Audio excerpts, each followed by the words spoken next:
The Times newspaper, 1952. Gold coins in garden, not treasure trove. Decision at inquest. 82 American gold coins were found by Mr. William Orme, a landscape gardener, when laying turf in a garden at Bethune Road, Stoke Newington, about a month ago. This treasure trove inquest at St Pancras yesterday, yes? What happened? Mr. Martin Sulzbacher here, of Sneath Avenue, Golders Green, claimed that he brought it with him when he came over to England as a refugee from Germany. He got money in gold through in 1939. It was kept in a safe deposit. After a bomb had fallen on the Bethune Road house and all the people there who had access to the safe deposit had been killed, he was told that his brother had dug the gold into the ground. The jury, in answers to questions by the coroner, found that the gold pieces had been intentionally hidden by a member of the Sulzbacher family, but stated that they had not reached an agreement that it was the Mr. Sulzbacher who had given evidence. The coroner decided that the coins were not treasure trove and therefore did not go to the Crown.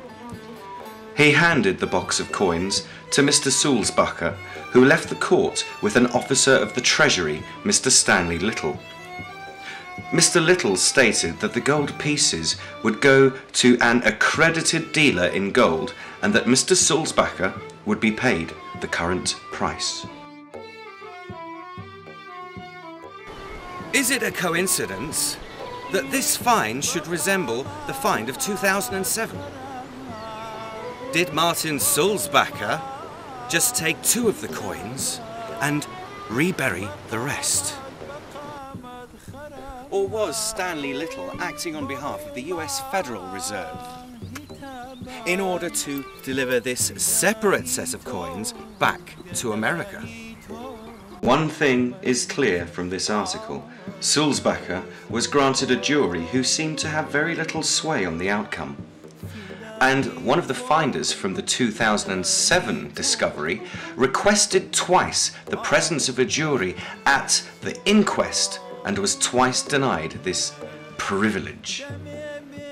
However, Professor Stravinski has discovered new evidence about the origins of the Golden Pyramid.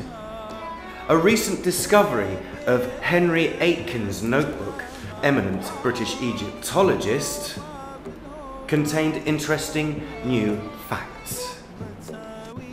The artifact had been carbon dated to 11,000 BC. Akhenaten was clearly not the creator.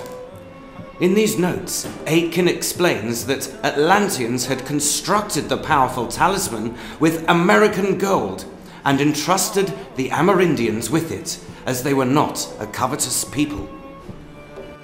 It seems that Akhenaten was a descendant of these same Atlanteans, and prior to his inauguration as pharaoh, he sent a team to America to find and retrieve this artifact.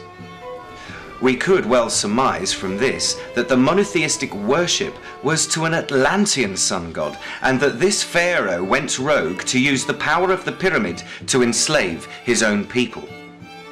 The rest is as given in our previous documentary in terms of the timeline, except for when we get to Cortez. He did not actually take the pyramid from the New World, so Francis Drake did not bring it back to England at the time mentioned earlier. So the artifact remained in America for longer than we had previously expected, and it was under the protection of various Amerindian tribes. Until a massacre of the Wiyot tribe in February 1860. It was Hank Larrabee and his goon squad, hired by British Masons to find the Golden Pyramid, that were responsible for these atrocities. The Masons knew about this powerful talisman and slaughtered a whole tribe in the Humboldt Bay area in order to gain their ill-gotten prize. It was because of this fact that Aitken constructed the story we reported last time, because he was threatened by the Masons to do so. In fact, the foundations of the US Federal Reserve was built on the murder, rape and enslavement of Amerindians to rob the natural gold reserves of the New World. Professor Stravinski has ceased his investigations. He claims to have had a revelationary dream in which the Atlanteans spoke to him directly from deep within our planet. We left the Golden Pyramid in the hands of the Mesoamerican tribes. We returned to find their lands occupied and their gold robbed. First by the Egyptian demigods, then in turn plundered over and over by power-mad tyrannies. The gold must be returned to the Hopi for its safekeeping. We appeal to the people of Earth to return such artifacts to their original owners and manufacturers. There will be no reward, just the knowledge that an injustice has been righted. Such an action would cause the Earth to become karmically healed, and a work-free paradise will descend upon all of Earth's people. Professor Stravinski is currently settling into retirement within an institution. So will the state attempt to seize the gold once again, using a treasury agent and stooge claimant? Will there be another Sulzbacher and Little? Or perhaps the only way the finders may be rewarded is for each of them to stand up in court and declare that I'm Sulzbacher! Rather like the scene in Spartacus. As for the Atlanteans, some conspiracy theorists wonder if the ongoing global cash for gold is to contribute to paying off the Western world's national debts, or that the Anunnaki will be collecting the gold in their spaceships soon because they require it for their ancient atmosphere, which becomes depleted of this element every few thousand years. But I rather suspect Professor Stravinski is right. We have no right to hold on to these artifacts in our museums. They should all be returned to their rightful places with their rightful peoples. And it must be before the winter solstice 2012. You see, we still have time.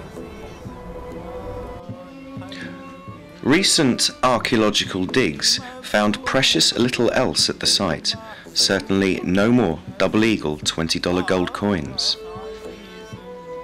I'm reminded here of the ancient Colombian legend that if you throw money in a pond wherein lives the golden frog, then the coins will be turned to gold. The finders of 2007 were digging a frog pond after all.